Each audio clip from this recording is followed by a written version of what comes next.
I guess this is the first panel of the afternoon. I'm sure it'll also be the best. Just quickly, we can go and do some introductions down the line. So we're going to be talking about messaging, messenger games, iMessage, instant games, other messaging platforms. Some learnings here from folks actually building content in this area. Obviously it's a very new and open area, which on mobile is not necessarily the case in most other sub-platforms. So just quickly for myself, my name is Josh. Work on my own in the mobile and gaming space, working with companies around key business areas. So very interested, obviously, in new areas to generate revenue and grow companies' businesses.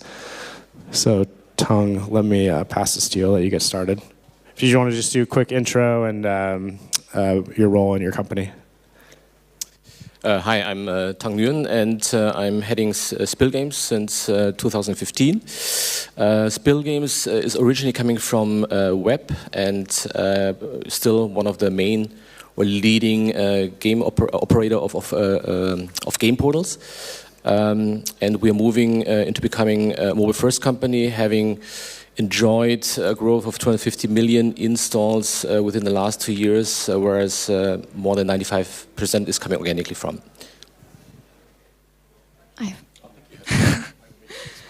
Hi everyone, my name is Bojana.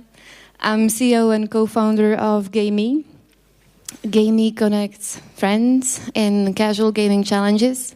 We have a global community of gamers, 70 games that are playable with friends across messaging apps, using our bots across web and our own apps. About 2 billion gameplays have been played across the 70 games, so we do work a lot with data and making sure the games are freely shareable. My background is working for YouTube, so actually that's part of the inspiration how Gamey is built. In similar way, how YouTube makes videos shareable, it connects people around channels of videos. This is what we do with games. Hi, my name is Elina Arponen. I'm the CEO and co-founder of QuickSave. We are a Helsinki-based chat games company, so we do exclusively games for messaging applications, starting now with Facebook Messenger. And our background is that we used to run the chat games section of Palringo. Palringo is a group messaging app. We were there for 2 years. So we've been a while in this space, and it's quite interesting to see how it's now kind of finally catching up with our vision on how it can be big. Hello. My name's Adam. I'm co-founder of Chatterbox Games. We're based in Berlin. We are focused solely on messenger-style games. We started off with a focus in iMessage and have transitioned towards sole focus on Facebook Instant in the later half of last year. Our first game out is Mini Golf Battle, and we have 2 more games coming out on the Instant platform, hopefully the next couple months. Thanks. Hello, my name's Matthew Wiggins. I'm the CEO of MojiWorks. I've been in the game industry for about 20 years. My first startup I sold to Zynga and then ran Zynga UK, and then since then I've been doing other things in tech and mobile. MojiWorks is a pretty young startup, we're only about a year old. We're completely focused on games for messaging platforms, similar to Adam, focused on iMessage initially, and now we're completely focused on HTML5 platforms like instant games. And our first game for that is going to submission on Friday, so this is quite a busy week for me. Awesome. So I think, we'll sort of start with a business opportunity and some learnings there and then dive into the content side. So I think to start, I would love, especially from the folks here who literally have built a company exclusively focused on this area, what is it about this area that makes it so appealing to be exclusively focused on it? So Matthew, I don't know if you want to start, and then love to hear some other thoughts. Sure. Well, I said I was never going to start another games company unless it was for a new platform, because of what the App Store is like now. It's a mature market, and so it's impossible or very unlikely to be able to do a startup and be successful. So when it became clear that the Western messaging platforms were going to open up, me and my co-founder felt that was the opportunity we were looking for, where these were platforms that had hundreds of millions or billions of potential players on them. And of course, there were no existing game companies there, but crucially, we also felt that there was the opportunity to make experiences for people that they hadn't really seen before, particularly think about mainstream players or people that don't necessarily play games already. So we're really focusing, and the reason we're so excited about it is because of the way we can make games for groups. So the fact that it's inherently a social context in which someone comes to these games and they play them within conversations they're already having with other people, that we think opens it up to a much more meaningful type of social gameplay than is generally seen on mobile. You add that to 1 billion plus users on the largest platforms, and that becomes really interesting for a startup.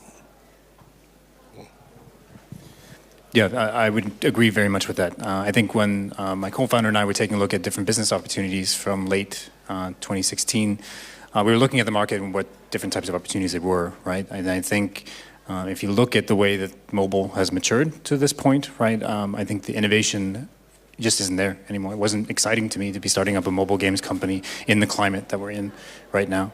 And then we started looking into messaging platforms, even at that time with iMessage and the opportunity with things like Game Pigeon and experiences that were absolutely not even possible before, right? And being so directed towards playing with groups. And I felt like the simplicity of the games actually worked out very, very well because the social connections that I actually brought into the game and the social retention hooks that were in the game really made all the difference in pulling me back and playing. And I think now as a new company, very, very young, the space is very exciting, mainly because it's just so early.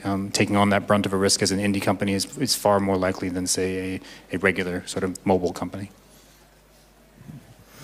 Yeah, as I said, our background is already kind of doing this type of games before chat games really existed. So in our previous startup, we were doing kind of social multiplayer games where people were chatting with each other, and at the time, it was like late 2014, we got the idea that we want to distribute our games in chat platforms, and no one was really doing that yet. So we were kind of the early birds, contacting chat apps like who would distribute our games, and that's how that situation led to that startup being acquired by Palringo, and then we were doing the chat games at Palringo, and we've been kind of all the time seeing the possibilities of this new medium for games, and for me it definitely doesn't mean just new distribution of something that exists, but also possibility to innovate in what kind of games and what kind of gameplay is there, and that for us is a very exciting opportunity. So, and then for Gamey, you've obviously been working on this for a long time. Can you talk a little bit about what was the origins of sort of starting to focus in this area when there weren't necessarily as sort of strong platforms or sort of formality that you could leverage to distribute the games? I mean, for us, it was especially exciting to see the bot platforms emerge and evolve, because as we all know, it's harder and harder to make people download additional apps for their phones. At the same time, we clearly see they're spending more time with those apps they already have. And these are messaging apps, so it's either Messenger or WhatsApp or Kik or any other messenger in different regions. So then we saw one platform after another opening up for bots, right? Opening up their bot platforms for other parties to bring content directly into the app.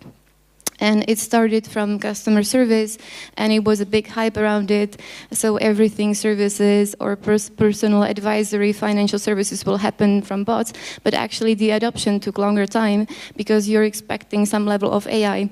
And then the opportunity actually is in entertainment, because in entertainment, in videos, in GIFs, in gaming, you don't really need that much of an AI because you are in a chat with a friend, and that's good enough. So at that point, the bot can be a great facilitator of the conversation and the entertainment.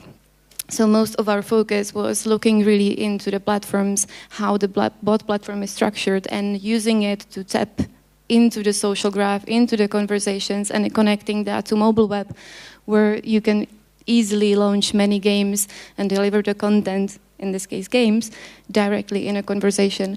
So it was more through like looking into the bot platforms rather than taking a game from one platform to another. But yeah, we ended up in a similar space. Excellent. So Tung, for Spiel, can you pass the mic over here? Sorry. So obviously you guys are at a much larger scale than everyone else in terms of this space. what makes you go and invest in something new that is potentially sort of unknown versus continue to focus on what works? So I have been observing the Asian markets for quite some time, since probably 5 to 6 years, and I saw messenger platforms coming up like KakaoTalk, Line, etc., and also having them as a strong foundation of distribution for native games in Asia. So I always wondered, when is Facebook or WhatsApp coming with these kind of combination messenger and apps, because it's really obvious to combine that. So when Facebook was presenting to us that they are starting an initiative of instant games, it was easy for us to say yes. So we were in the first group of developers and publishers that were starting the first wave of instant games November 2016. And it proved for us to be quite successful. So we took a game coming from web and adjusted it and modified it to make it usable for instant games. And immediately within 2 to 3 weeks, we saw between 12 to 14 million users instantly coming in. And that proved for us that it can be really a big platform. So if you have games on a platform and with Facebook behind it, this is really a player that can really push these kind of messenger games forward. And we see, for example, that they have the passion and dedication to move things forward in that direction. It takes a bit more time because it's embedded within a messenger group. Whereas, for example, with iMessage, that's also what we were looking at. We saw that it's actually not so attractive and that Apple didn't give it the love and dedication that you usually expect from Apple. And I think also the results from iMessage games also are proving where it's going. So that's the reason why currently we focus much more on instant games. We see that it's evolving, let's say, not as fast as we would expect, but it's also clearly recognizable that Facebook is really serious about it, and they just started a couple of months ago implementing ad monetization. So I think that can be really interesting also when they start doing in-app purchases, because I think that is for us right now still the missing link. Because for us it's really an R&D effort, so we invest, but it's not that we on the early front. We are not the early innovators with Spill. But really want to see how it's evolving. That's the reason why we carefully observe it, but we want to be also in the group that starts, or if it takes off, so we want to be really at the forefront. But with monetization inside, where a developer can also start monetizing or generating revenue, it becomes really interesting for a larger crowd of developers and publishers. Excellent. So we've talked a little bit, touched on iMessage. Obviously, instant games, Facebook is quite popular for this group. So are folks still interested in iMessage? Have we kind of done stuff on there and moved away from it? How are we looking at both iMessage, and would love to hear about any other sort of platforms that you think are interesting, whether it's on the open web or native app? Yeah. So on the iMessage side, we launched our game in the summer of this year, of 2017.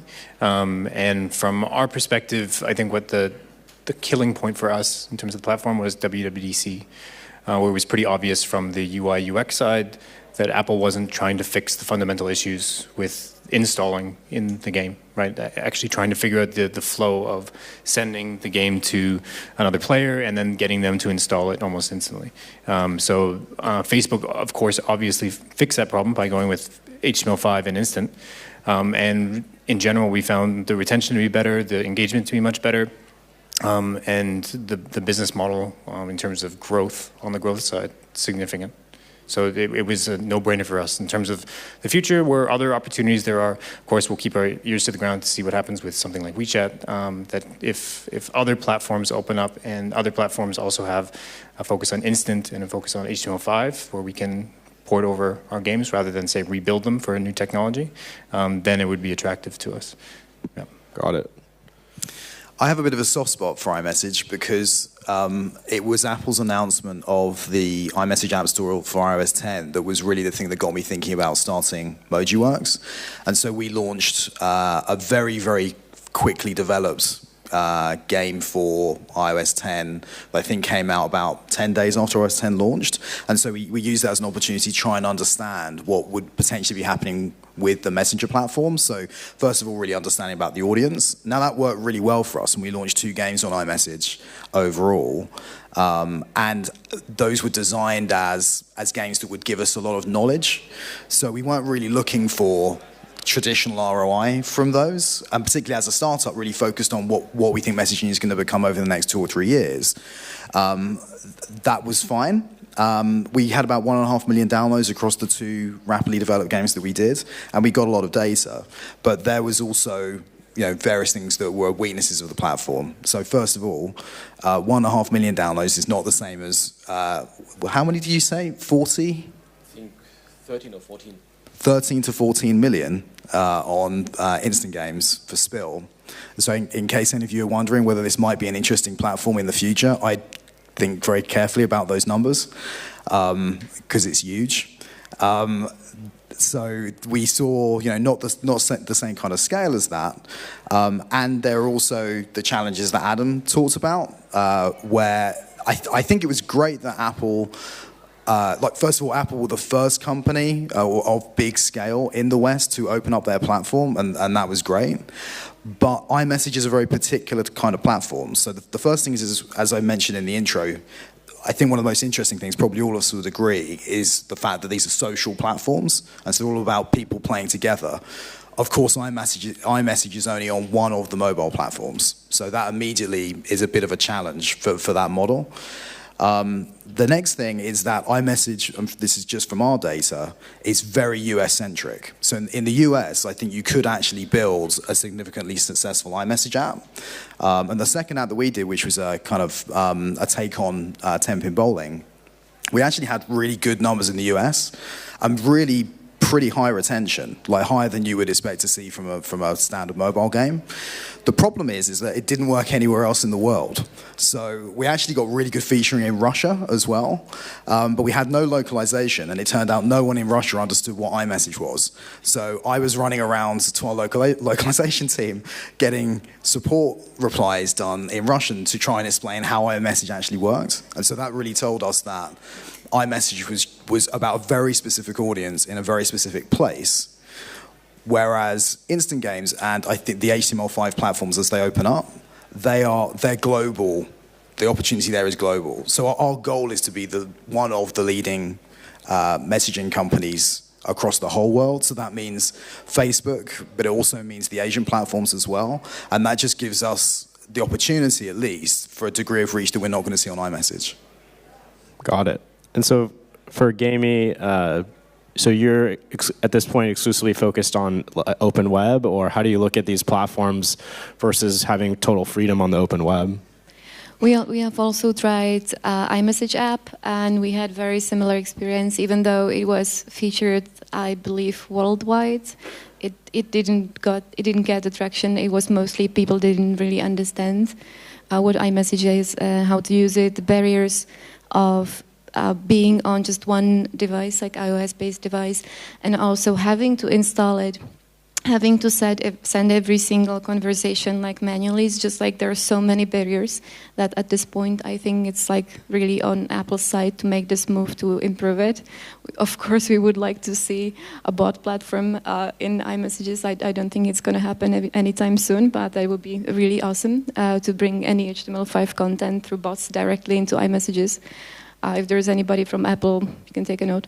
But but otherwise, we're looking into platforms that are, of course, open and that they allow any developer to use the bot platform, deliver content. There are so many of them: Telegram, Viber, Skype, Messenger. Hopefully, WhatsApp is also coming. That's going to be big. Cool. So for QuickSave, do you worry? Obviously, there's a lot of people building content in this area. How do you look at? Obviously, discovery is a huge problem on native app stores. As there becomes more content, instant games, potentially we could end up in the same place. What's your kind of perspective on that? Obviously, building as a smaller company that doesn't have like a Angry Birds or some top IP. Like, how do you think about that issue? Yeah, certainly. I do think the platform will be quite full of games. Not even in very far future, but in the near future.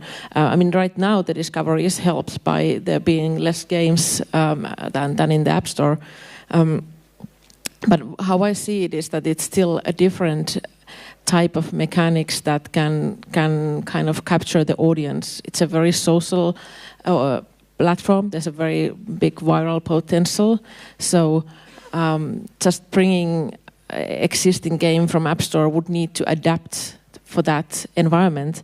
And now that we are building kind of natively for the chat, we're thinking that kind of things from the beginning, like how to make it a dynamically multiplayer. You can play alone, but it's better with friends. And then, how to make it communicative so that, the messages that you get, it's not just like in your App Store game, you would have notifications, but they're usually like single-player notifications. What if the game is notifying a group? That's a bit different situation. The messages have to make sense. It has to be part of the game. So there's a lot of things to kind of consider that are inherently chat issues for the games, and I do see it as an opportunity to, as Matthew said, be on the top, even as a smaller player coming to the field. Yeah, I was just going to answer that this is, when this popped up, it felt very similar to the original App Store and Facebook app platform. So I remember in 2008 being at GDC and I wandered into a talk by this guy called Mark Pincus. There were about 10 people in the room because it was 9 o'clock on like a Thursday morning. And I wasn't really paying a lot of attention. And he started talking about the numbers that were coming through from Mafia Wars. And I vaguely noticed that, he's talking about millions of users. And of course, I actually totally forgot about them for about 18 months. And then realized I should have paid more attention to it at the time. The way that the most successful companies are going to start here is by starting, well, probably 6 months to a year ago, hopefully. And in the next 2 or 3 years, that's when any of the companies that will be successful as focusing on messaging or HTML5, that's when they're going to be successful. In 3 or 4 years' time, you'll see a situation not dissimilar to the more mature markets. Got it. Yeah, and there are clear differences in the platforms. Like if you look at some of the user acquisition metrics from App Store versus chat, or then retention metrics. I mean, there's differences that you have to kind of take into account and build upon. Yeah, that was Tung. I wanted to ask you. You obviously have a ton of games on web and mobile. This is something we talk about retention. How is it different? I think you can assume that it should be higher, right? It's a social platform, but there's also no friction, so everyone comes in. So what are you seeing around retention and engagement from web and mobile versus the instant games? Let me come to that answer right after I make an adjustment to my previous statement. So the instant success that we had with Facebook instant games, that was also quite a surprise for us. We expected maybe 1 million maximum, and then all of a sudden it takes off. And theoretically, Facebook instant games has the potential. But for example, if you would have achieved only, I don't know, let's say a couple of 100,000, probably we would have stopped immediately. So for us, I think having enjoying that first success, it's obviously also a good signal for us to continue. So that's the reason why we think it's a great space. Retention. Any thoughts there? Retention. So we see that retention is lower than on what we see on native mobile native, but it's close, but still below what we see on web. So I think that's something what we have to also figure out on how to make use of the platform of the features that are there. I have to add that Endless Lake, which is the most successful game that until now we have. On Instant Games platform is a single-player game, so it's not really made for social. So we're going to adjusting that. But I think once you have tweaked that out or figured out, then it has really a good success. But until now, retention numbers are quite low for us. Or in compared to other mobile native games that we see. For example, we have games that have between 40 and 50% day one retention, and we don't see that currently on instant games for the games that we have. Got it. What are other folks seeing around retention? Is this the expectation it should be lower, and what are the sort of key drivers for that based on from the design and just user behavior? Yeah, in terms of retention, we also agree. We see lower compared to native mobile, and I think everyone can kind of expect that when you've got a app store within an app store, right? And if you don't have the icon on the home screen and you're not getting those notifications, you don't have that same kind of trigger point to pull players back in. So the one trigger point that you do have to drive retention is the bot. And that is really the driver of retention, making sure that those notifications are not just there or happening daily, but also that they're social, that they contain content which relates to other players playing the game. And there's plenty of great examples on Messenger of using the fact that your friends are playing, using the fact that your friends beat your score, using the fact that you want to help out your friend, gift your friend. These types of notifications are working quite well from the bot level. I think maybe adding to that, the instant games platform is still early stage, I would say. If you compare it, for example, with the App Store, I mean, we see quite the majority, and I would assume probably retention rates or the retention KPIs were probably in a way similar back in the early days of the App Store. So I expect that a lot will happen also as the platform will evolve, and also as we as developer or publisher are figuring out how we can make best use of the features of the platform and to embed it, because also that's something what at least you have to do in order to make the best or to get the maximum out of the platform. Yeah, I'd strongly agree with that point. But we've seen better retention than we necessarily would have expected for this kind of stuff we've been doing. But we've been really focused on group behavior. So that's slightly due to some of the stuff that we learned when we were part of Zynga, and we're looking at With Friends games. And so we learned then quite a bit about design choices you can make that can be good or bad for retention. I think if you think about this platform as being completely social, and it's not just social between two people, it's social between 10 or 100 or 1,000 people, that leads you to designing slightly different types of experiences that can then have much, much better retention than you would see in a normal single-player mobile game. So some of the data that it's not freely available, but it's not that hard to find, will show you that retention in groups is extremely good. So I think focusing on, as you said, focusing on understanding the platform and getting the best out of it is going to be the way to make something that's better than normal mobile. Cool. So, just nodding my head. Yes, yes, I agree. Okay, cool. So, and for gaming, obviously, you have a ton of content. Is there any types of game experiences or game mechanics or stuff that you've seen have higher sort of engagement from your audiences? Any sort of insights you can share from what you've been seeing? I thought it was interesting to see that there are differences in retention. There are also probably differences in, especially in the early stages of people's expectations, how the gaming is going to work and look like. To be very specific, people open their messengers for various different reasons. Maybe they just received a message from a friend, so they open it to do all sorts of different things, and it may also happen to be a game. So it does not necessarily mean they opened it for a game, which then probably has an impact on the retention because maybe they just don't have that much time.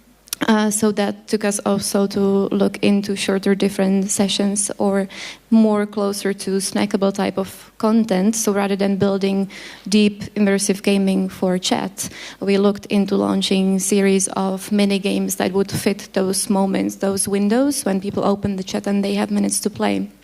At the same time, because they open chat for various different reasons, they may also happen to discover your game. So that's the positive part of it. So you can still enjoy if done well, if the flow is done well, and if there is a reason to share, then people are still willing to share, which on social media, that has almost disappeared, right? So the virality of getting shared on Facebook or Twitter, it's almost gone. It still does exist in messaging apps. So there are two sides of it. I do think the context now is different, and the expectations is different. What people expect in chat, but it may change over time as like it gets more adopted, more mass market. So it may get actually closer to the data we see in native games. Awesome. Can I get a time check? Do I have 5 minutes or more? Just 5 minutes? Okay.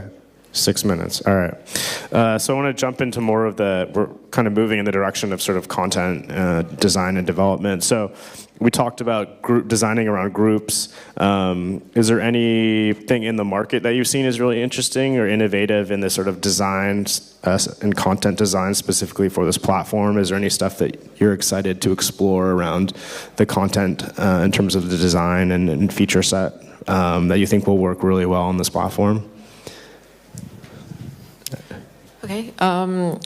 Well, what we are currently experimenting with is some type of user-generated content things. So, like in our first game, which is in soft launch, you can kind of create these custom polls for your friends. It's a game around polls and answering these silly comparisons and trying to guess what others have voted, and so we have a bit of something that you can just send. Tailor-made to your friends, and that's something that the platform is quite well suited for.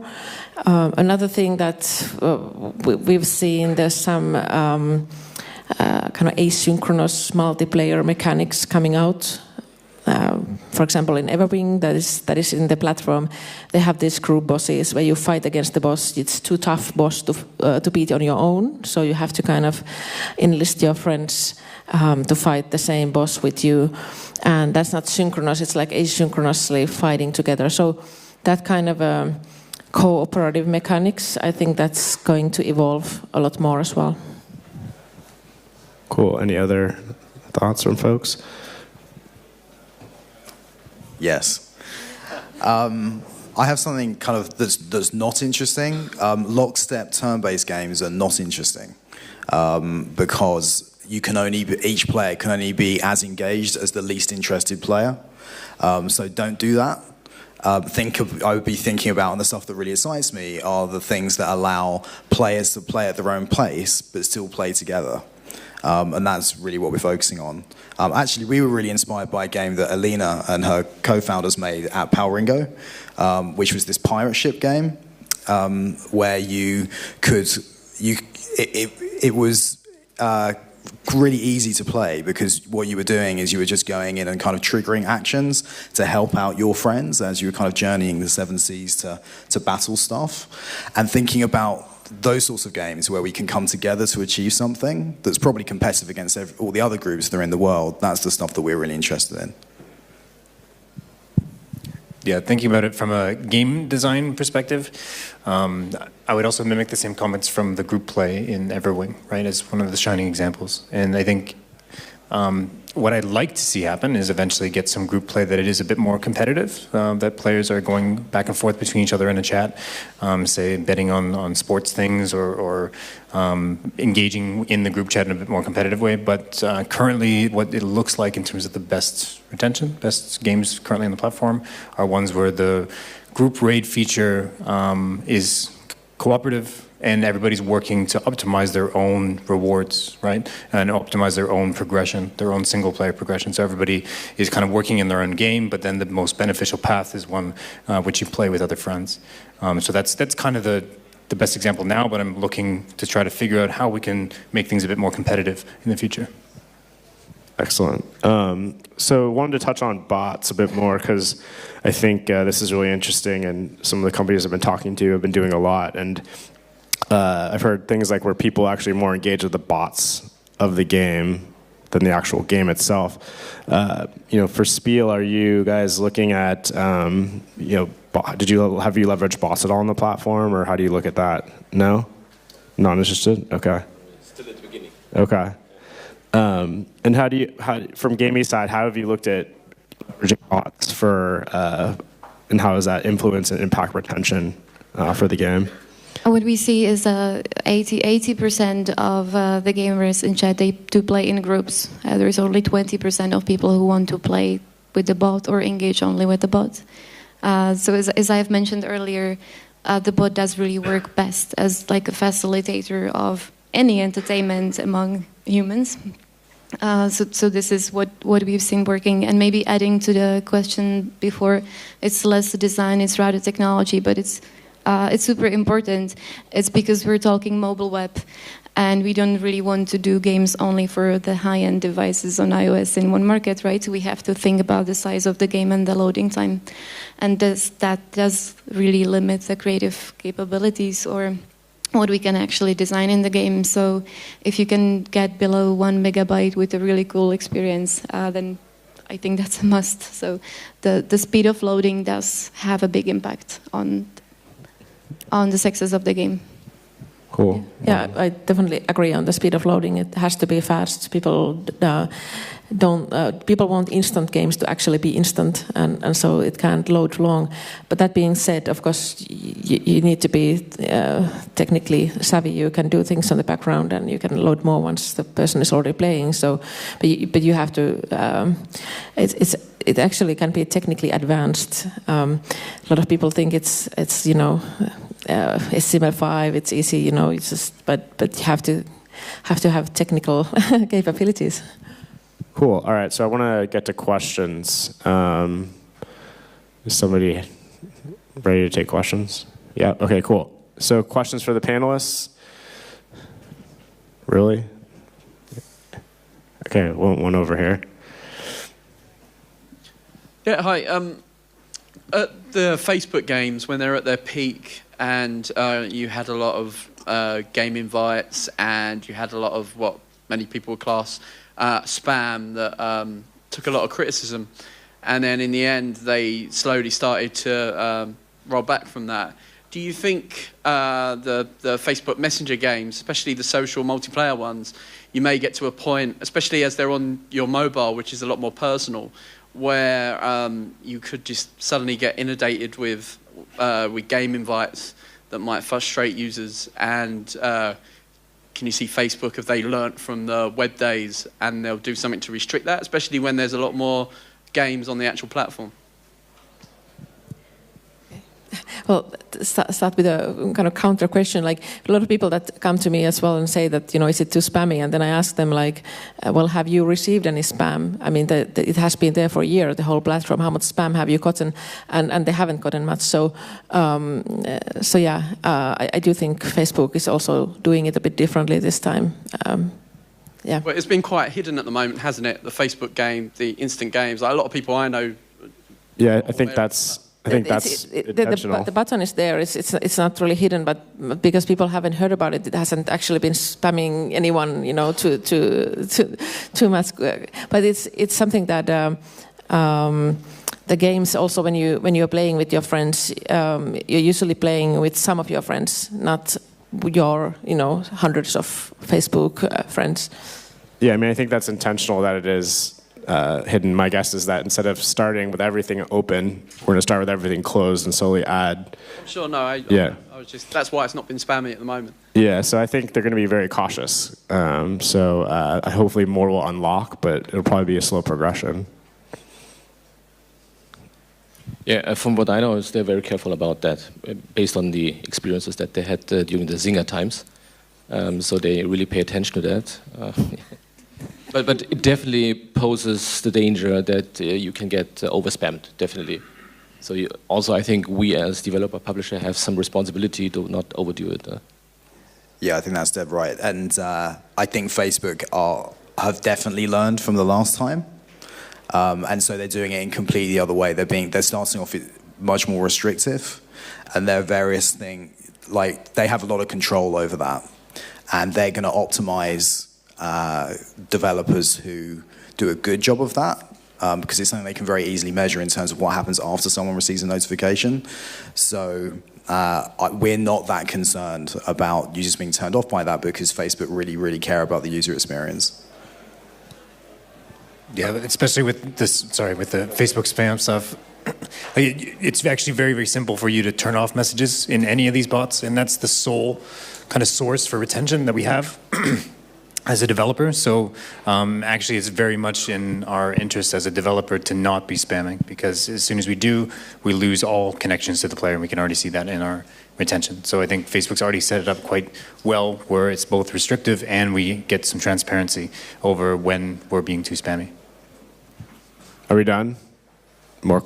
Yeah, we're done? Okay, cool. Thank you very much. If people have other questions, I'm sure you can track these guys down afterwards. Thank you. Thanks.